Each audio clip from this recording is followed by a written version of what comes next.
My name is Naomi Aldrich. I'm 41. I was standing in the kitchen of my own restaurant, the one I built, the one I pay insurance on every quarter, the one where I sign every vendor check on the 1st and 15th of the month, when I heard my mother-in-law tell my catering manager to move my place setting away from the head table because, and I quote, she just married into this family. She said it the way you'd correct a seating chart error, casually, like I was a typo that had somehow made it past proofreading. What Lorraine didn't know, what nobody sitting at that beautifully decorated head table knew, was that the commercial lease, the Class C liquor license, the general liability policy, and the $19,000 catering invoice she had personally asked me to comp 3 weeks earlier were all in one name. Mine. Before I tell you what happened when that invoice arrived mid-toast, tell me, what time is it where you are right now, and where are you watching from? I always wonder how far a story like this travels. My mother died when I was 26, cervical cancer. Stage 4 by the time they caught it because she'd skipped her screenings for 2 years, couldn't afford the copay on a line cook's wages, and was too proud to ask for help. She was 53. She weighed 104 pounds at the end, down from 160. She left me 2 things. The first was a handwritten letter on yellow legal paper, 3 pages, front and back, in her tight left-handed script that slanted uphill like it was trying to climb off the page. I didn't open that letter for almost a year, because I couldn't stand the idea of reading her voice without hearing it. The second was a life insurance payout of $412,000, deposited into a trust account she'd set up with a paralegal from her church named Wanda, 6 months before she died. Mom never told me about the policy. I found out from Wanda, who called me 11 days after the funeral and said, "Your mother wanted you to have options she never had." Mom was a line cook for 31 years. 3 different restaurants in Chesapeake, Virginia. She never owned one. She never managed one. She never even had her name on a menu. But she understood kitchens the way some people understand mathematics, structurally, intuitively, from the grease traps up. I remember being 9 years old, sitting on a milk crate behind the prep station at a seafood house called Bertram's, doing long division homework while she broke down flounder for the Friday rush. The kitchen smelled like Old Bay and fryer oil and something metallic I later learned was the scent of a flat-top grill that hadn't been properly degreased. She told me once, and I didn't understand it until years later, "Naomi, a kitchen is the only honest room in a building. Either the food comes out right or it doesn't. Nobody can lie about a burnt roux." I carried that sentence for decades. When she died, I carried her money too. For 2 full years, I didn't touch it. Not $1. I worked as a restaurant supply sales rep, driving a territory from Norfolk to Virginia Beach, selling fryer oil and reach-in coolers to places where I could feel my mother's ghost leaning against every pass window. Then I found the building. It was a former crab shack on the waterfront at Willoughby Spit, 1,600 square feet of misery. Water-damaged ceiling tiles, a kitchen that smelled like mildew and old friolator grease so deep it had become part of the drywall.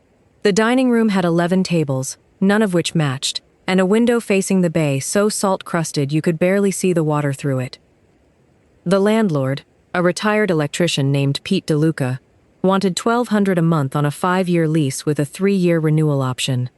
The space needed $70,000 in renovations at minimum.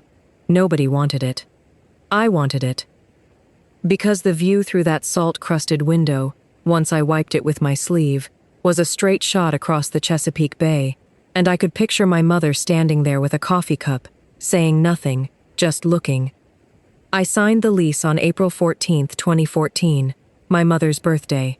I named the restaurant Aldrich and Bay, not because I thought it sounded clever or marketable, because her name was on it.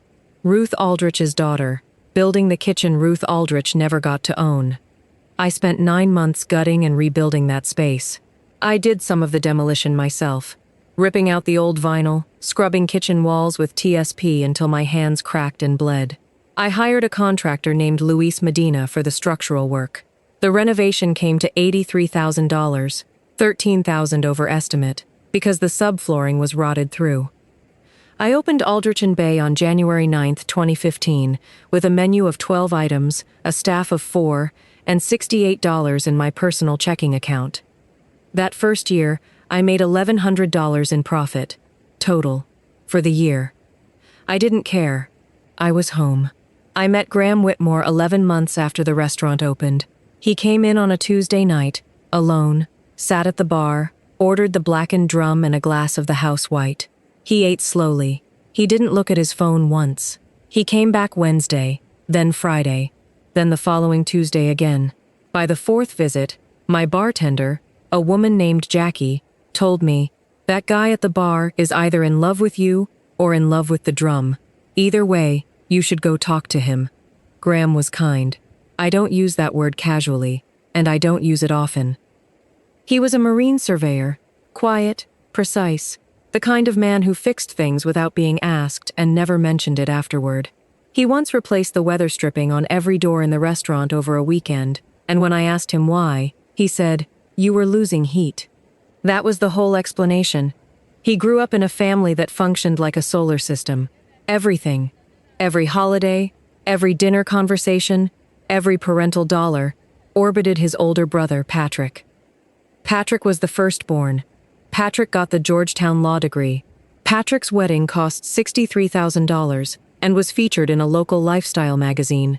Patrick was the one Lorraine Whitmore introduced first at every gathering, every holiday party, every neighborhood barbecue, every chance encounter at the grocery store.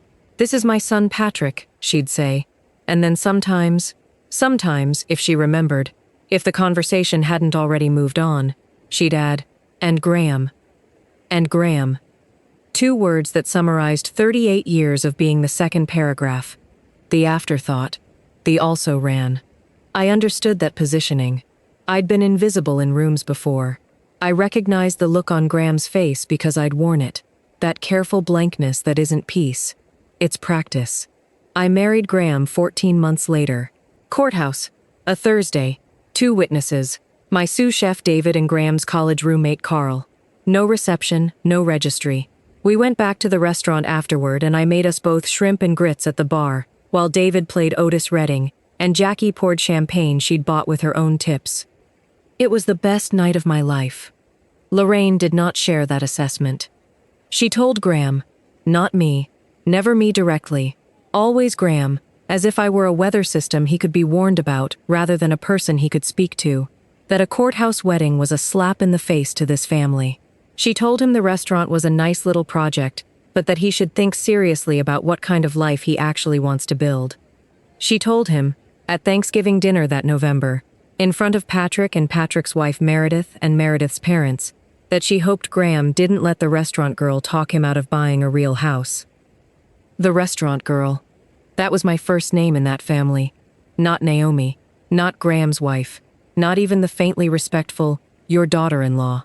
The restaurant girl, said the same way you'd say, the lawn guy, or the cleaning lady, a job description used as an identity reduction. I let it go. I let it go because Graham asked me to, because he said, she's difficult, but she's my mother, because I told myself that succeeding was a quieter and more permanent form of revenge than arguing in a dining room over cranberry sauce. So I succeeded. By 2019, Aldrich & Bay was generating $1.4 million in annual revenue.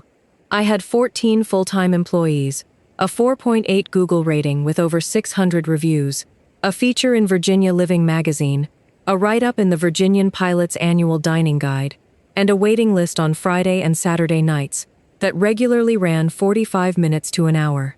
I had paid off the renovation loan 18 months ahead of schedule. I had renegotiated the lease with Pete DeLuca for a 10-year extension at a locked rate. I had obtained the liquor license renewal in my name, Naomi Aldrich Whitmore, and I had built out a private event dining room on the 2nd floor that could seat 80 guests with a dedicated bar and a terrace overlooking the water. I did all of this while Lorraine referred to my restaurant as the little fish place Graham's wife runs. I let that go too. That was a mistake.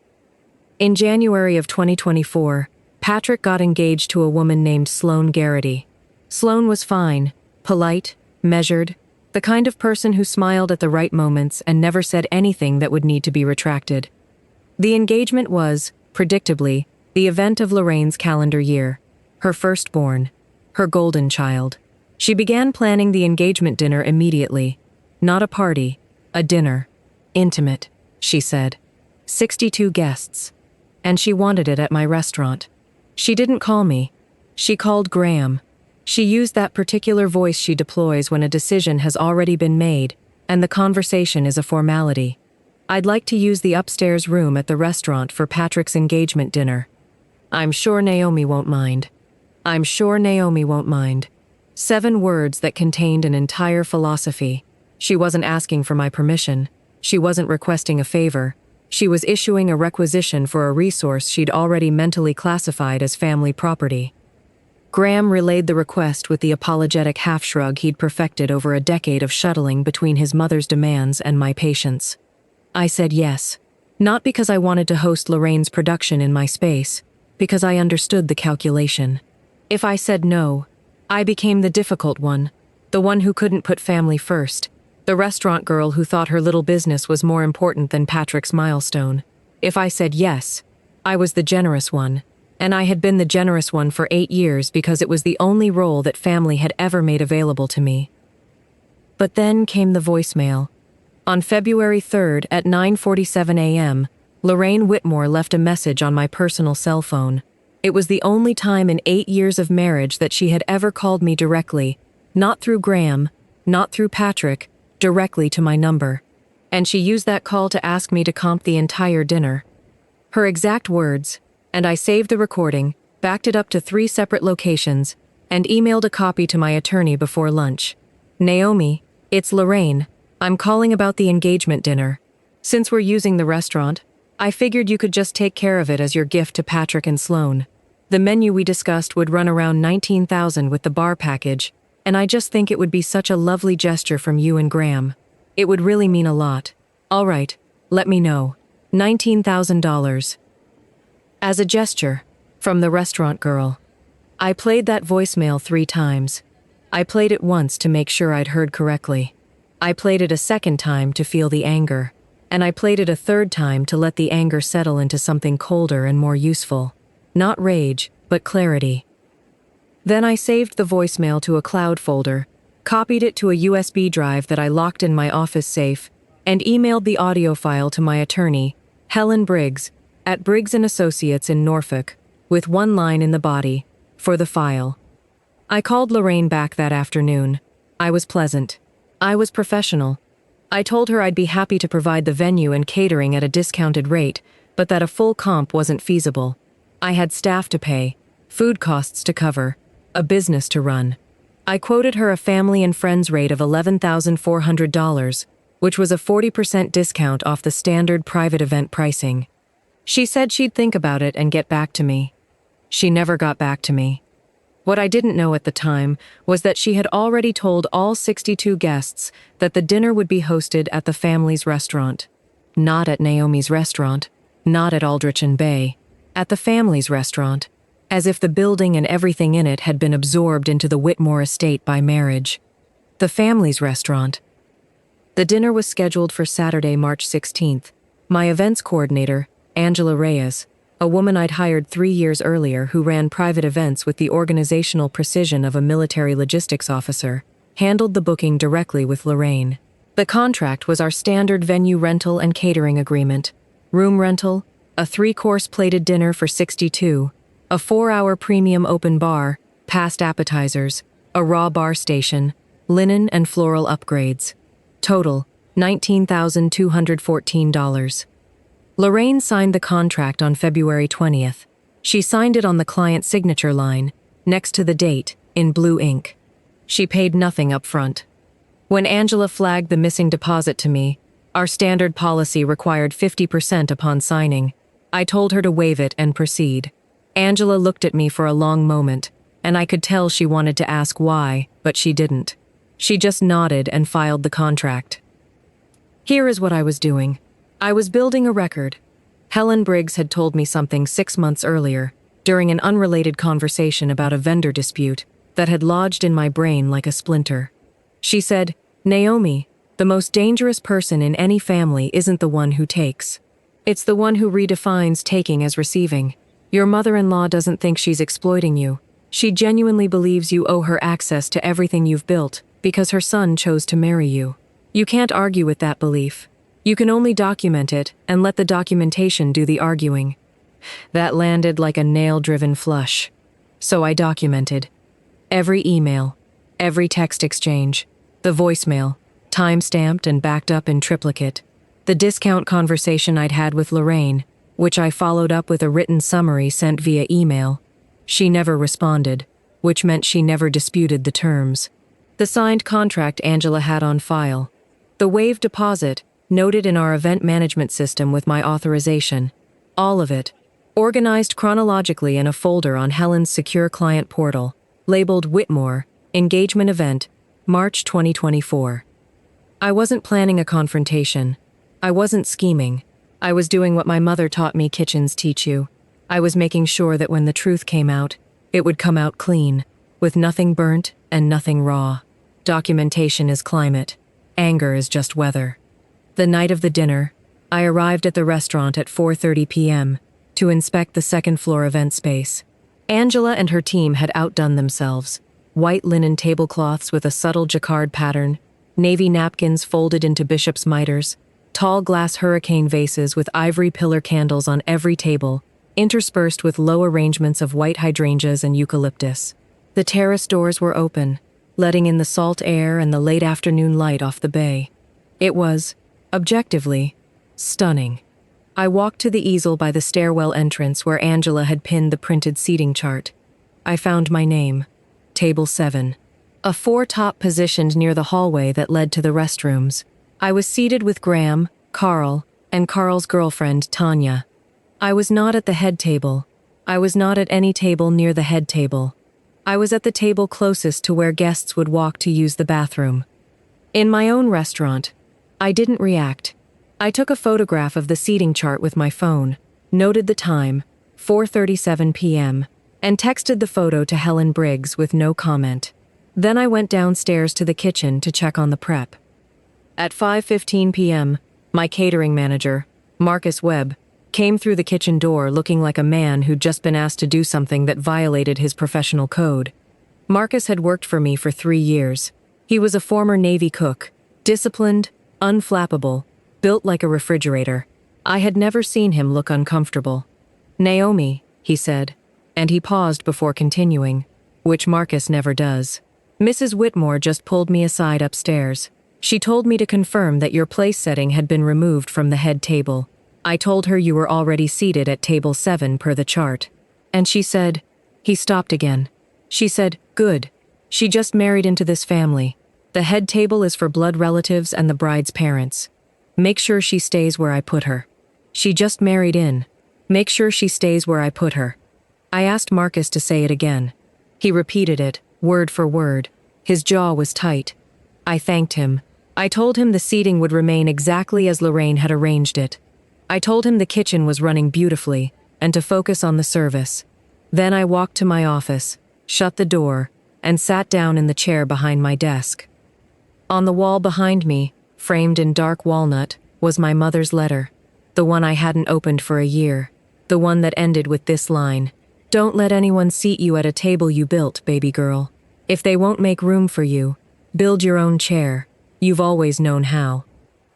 I read that line 4 times. Then I picked up the phone and called Helen Briggs. The call lasted 90 seconds. She said 3 words: "Standard event procedure." I said, "At 7:15.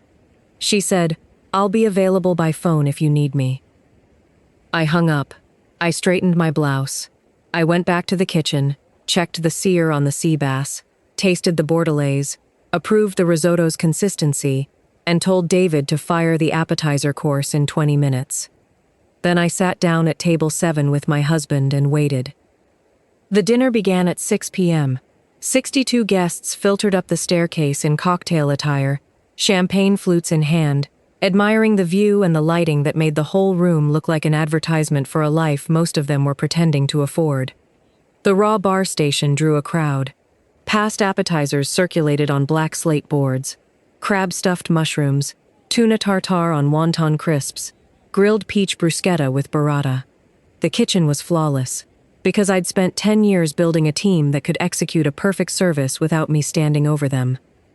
I sat at table 7 and ate my appetizer and drank my wine and watched the room.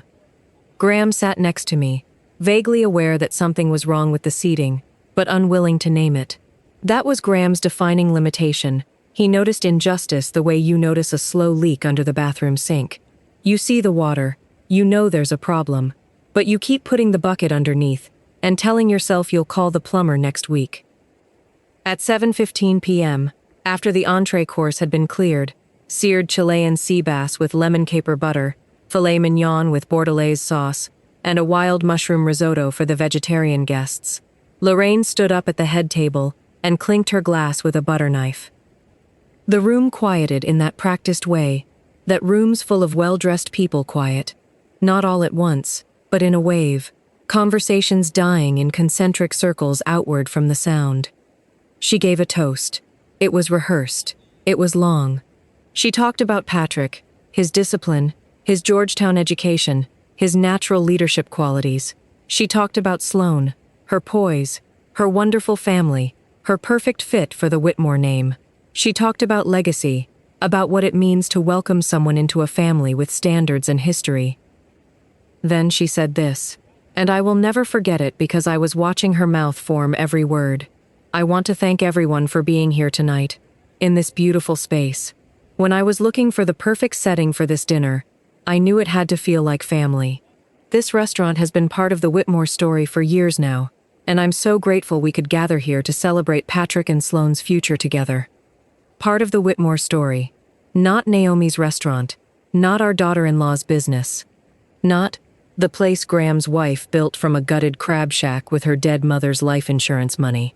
The Whitmore story. She absorbed 10 years of my work, my risk, my mother's inheritance, my cracked hands, and my $68 checking account, and my $1,100 of first-year profit into a single possessive pronoun. And nobody in the room blinked. But I didn't blink either. Because at 7:22 p.m., and I know the exact minute because I was watching the digital clock above the downstairs bar on the security monitor at table 7, Angela Reyes appeared at the top of the staircase carrying a leather presentation folder. She crossed the room with the calm, professional stride she uses for every client at the conclusion of a private event. She approached the head table from Lorraine's right side. She leaned in, close enough to be discreet, but not close enough to be invisible, and said, in her clear, even, hospitality-trained voice, "Mrs. Whitmore, I have your final invoice for this evening's event. The total comes to $19,214. We accept personal check, wire transfer, or credit card. I can process payment whenever you're ready, or I can leave this with you." She placed the leather folder on the table, open, facing Lorraine. Lorraine's face did something I'd never seen it do. It froze, not dramatically, not in the cinematic way you'd expect, but in a small, mechanical way, like a clock that skips a second. A tightening along the jawline, a micro-adjustment in posture, shifting from the relaxed lean of someone giving a toast to the rigid uprightness of someone who has just realized the floor beneath her is not where she thought it was. "I'm sorry," Lorraine said, and she said it at full conversational volume, loud enough that the 3 nearest tables heard every syllable. There must be some kind of mistake. This dinner was comped. Angela did not waver. Angela Reyes is not a person who wavers. She said, "I don't have a comp authorization on file, Mrs. Whitmore. The contract you signed on February 20th specifies the full venue rental and catering fee, with no discount or comp notation. I have a copy of the signed contract here, if you'd like to review the terms."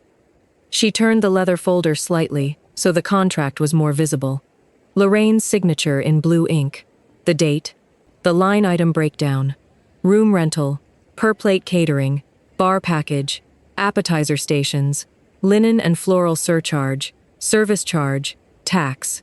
The total, circled in black at the bottom, $19,214. The table nearest the head table went quiet first, then the one beside it, then the silence spread outward like a stain on white linen. Patrick leaned across the table. "Mom, what's going on?" Lorraine lowered her voice, but not enough. not nearly enough. This was supposed to be taken care of. Naomi said she would handle it. And that's when Sloane's father spoke. Richard Garrity, 64 years old, retired federal auditor, a man who had spent 30 years reviewing contracts and procurement records for the Department of Defense. He was seated at the opposite end of the head table, and he said, in a voice that was not loud but carried the way a courtroom voice carries, designed to reach every corner of a room without sounding like it's trying to, "Wait, I'm sorry. Who owns this restaurant?" The silence after that question had physical weight. It pressed against the windows. It settled on the tablecloths. It filled the space between every person in that room like fog. Graham looked at me across the room from table 7. I looked at my hands for 1 second. Then I looked up. "I do," I said. Not loudly. Not angrily. Just clearly. I own the commercial lease. I hold the liquor license. I built this restaurant in 2014 with my late mother's life insurance money. The contract Mrs. Whitmore signed is a standard venue rental and catering agreement between her, as the client, and Aldrich and Bay, as the venue. No comp was authorized because I declined that request on February 3rd. I have the voicemail. The room didn't gasp. That's a movie thing. Rooms full of real people don't gasp. What they do is worse. They recalculate. You could see it happening in real time, face by face, like a spreadsheet updating. Every story Lorraine had ever told about the family's restaurant. Every time she'd said, "the little fish place." Every casual claim of ownership. All of it was being re-audited in 62 heads simultaneously. Meredith, Patrick's wife, leaned toward the woman seated next to her and whispered something. I was too far away to hear it, but I could read her lips. She said, "She just married in?" The phrase came back like a boomerang thrown in a cathedral. Lorraine set her napkin on the table. She stood up. She looked directly at me across the dining room and said, "This is incredibly inappropriate, Naomi." I said nothing. Angela said, "The invoice is due upon conclusion of the event, per Section 4 of the signed agreement." "I'm happy to arrange a payment plan if that would be more convenient, Mrs. Whitmore. There's no rush tonight. We can settle this within 30 days. Professional, clean, by the book, no drama." Lorraine walked out of the dining room without another word. Patrick followed her, his phone already in his hand. Sloane stayed seated, looking at her father, who was not making a phone call. He was photographing the open contract in the leather folder, both pages, signature line included, with the methodical focus of a man who had done exactly this kind of thing 10,000 times. Richard Garrity looked up from his phone, caught my eye across the room, and gave me one small nod. That was the moment. The fallout was not sudden. It was structural. It came apart beam by beam. Within 48 hours, 3 members of Lorraine's garden club, women she'd sat with on committees and co-hosted holiday brunches with for 15 years, called the restaurant independently to ask if it was true that she'd attempted to get a $19,000 dinner comped and then claimed it was taken care of when it wasn't. Angela confirmed, in her professional capacity, only that an invoice had been issued per a signed contract. She provided no editorial. She didn't need to. The contract spoke for itself. Patrick called Graham the morning after the dinner. He was furious, but not at Lorraine. At me. He said I had deliberately humiliated the family in public. He said I should have handled it privately. He said, and I'm quoting Graham's recollection, "You let your wife turn Patrick's engagement dinner into her little revenge show." Graham, for the first time in 8 years, said something I had never heard him say to his older brother. He said it quietly, without raising his voice, without adding justification or softening language. He said, "She didn't humiliate anyone, Patrick. Mom lied. Mom lied. 2 words, a straight line, no curve." Patrick hung up. They didn't speak for 6 weeks. Lorraine sent me a text message 4 days after the dinner. It read, word for word, "Naomi, I think we can both agree that the dinner situation could have been handled with more grace on both sides. I hope we can move past this for the sake of the family and focus on what's ahead." A non-apology stapled to a guilt trip. I did not respond. 2 weeks later, Richard Garrity called me. He said he wanted to settle the invoice personally. He said, and I'm paraphrasing only slightly, because the man speaks in complete, auditable paragraphs. Ms. Aldrich, I spent 30 years reviewing federal contracts. I know what a signed agreement looks like. I know what a verbal misrepresentation looks like. And I know what fraud-adjacent behavior looks like when it's dressed up in good manners. Your mother-in-law signed a contract she never intended to honor, and then told my daughter's future family that the obligation had been met. I would like to pay the full invoice amount, and I would like a formal receipt. He wired $19,214 to the restaurant's operating account that afternoon. I sent the receipt within the hour. The consequence nobody anticipated. Sloane postponed the wedding. Not canceled, postponed. She told Patrick she needed time to understand what kind of family dynamic I'm walking into. Those were her exact words, relayed to me through Graham, who heard them from Carl, who heard them from Patrick during a late-night phone call that apparently lasted 2 hours. That postponement hit Lorraine harder than the invoice, harder than the public reveal, harder than the garden club whispers, because it wasn't punishment from me. It was a judgment from the outside. An objective third party looked at her family and decided to wait. And here is the part that sits unevenly in my chest. I felt responsible for that. Sloane did nothing wrong. She walked into an engagement dinner expecting champagne and a toast to her future, and she walked out with a front-row education in the politics of a family she hadn't yet legally joined. She didn't deserve that. Nobody asked her if she wanted to be a witness to a reckoning. I didn't feel triumphant. I didn't feel vindicated. I felt clean, and I felt tired. Graham and I had a conversation that night, the real kind, the kind that starts at 10 p.m., and doesn't end until the coffee is cold and the kitchen light is the only light on in the house. He said, I should have said something years ago. I said, yes. He said, I didn't because it was easier to absorb it than confront it. I said, I know. I did the same thing.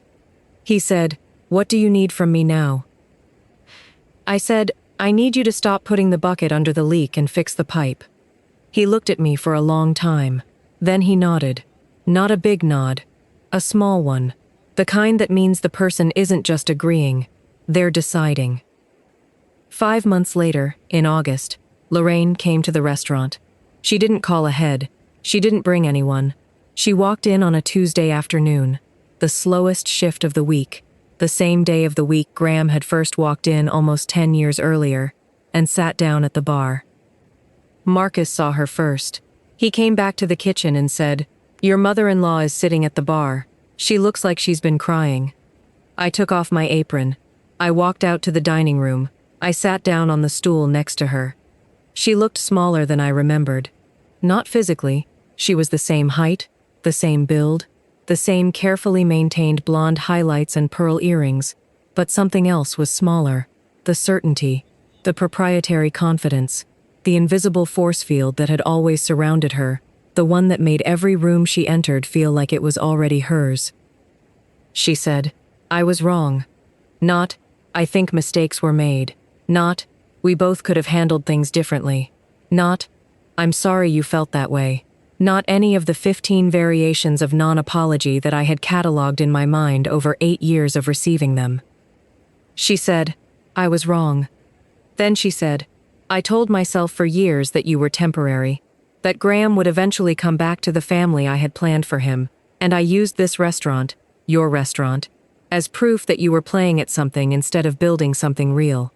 I told myself that because the alternative was admitting that my son chose someone who could do something I never could. Build something from nothing.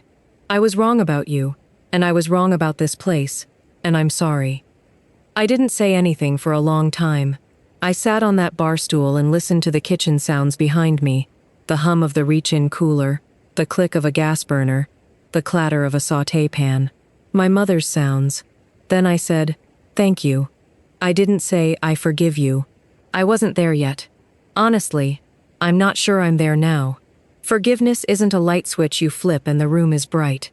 It's a hallway, and some hallways are very long, and you can't see the other end when you start walking. But I said thank you, and I meant it. In October, I used a portion of the revenue from that year's private event season to establish the Ruth Aldrich Culinary Scholarship, through Tidewater Community College's hospitality program, $2,000 annually, awarded to a student who works at least 20 hours a week in a commercial kitchen while attending classes.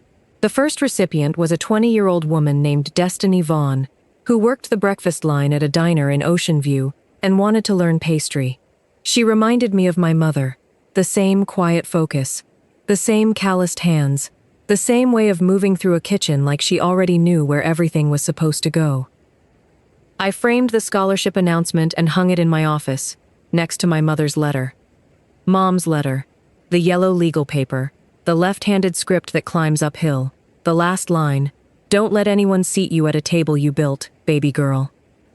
It hangs next to the original lease I signed on April 14, 2014, on her birthday. And below both of them, taped to the wall in a clear plastic sleeve, is the printed voicemail transcript, dated, time-stamped, notarized, because Helen told me once that some documents aren't just evidence. They're mirrors. They show people who they were at a moment they'd rather forget. Graham and I are fine. We are better than fine. We are honest now, which is harder than being happy and more durable. He goes to his mother's house on Sundays for dinner. I don't. He doesn't ask me to.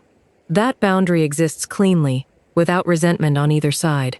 And I believe that mutual respect for a boundary is the most mature thing a marriage can produce. Patrick and Sloane eventually got married. A small ceremony, 30 guests, at a vineyard in Charlottesville in November. I was not invited. Graham went alone. He said it was a lovely wedding. I said I was glad. Lorraine and I are not close. We may never be close. The distance between us is not hostile. It's structural. It's load-bearing. It holds up the peace. But the last time she came into the restaurant, 2 weeks ago, a Tuesday, the same day she always comes now, she sat at the bar, ordered the blackened drum and a glass of the house white, and when Marcus brought the check, she paid it. Full price, no discount, no comp.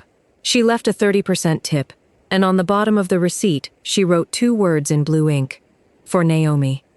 I kept that receipt. Some receipts are just paper, and some are the closest thing to a real apology that certain people will ever learn how to write. Here's what I'd leave you with. If you've ever been the person who builds the table, funds the table, sets the table, and then gets told you don't belong at it, I want you to hear this clearly. The lease is in your name. Maybe not literally. Maybe it's not a restaurant lease. But whatever you've built, the career, the home, the savings account, the reputation, the patience, the expertise, the 1,000 quiet sacrifices nobody thanked you for, that is yours. And no one gets to relabel your sacrifice as their hospitality. No one gets to seat you at table 7 in a room you paid for. You don't have to scream. You don't have to sabotage. You don't have to match their cruelty with yours. You just have to stop absorbing the cost of your own erasure and let the invoice land where it belongs. Would you have handed her that invoice? Or would you have comped the dinner and swallowed it one more time? Tell me. I genuinely want to know. Comment my table below if you've ever built something and watched someone else take the credit. I read every single one. This story is fictional, created for dramatic entertainment, education, and reflection. Sometimes the most powerful act isn't confrontation.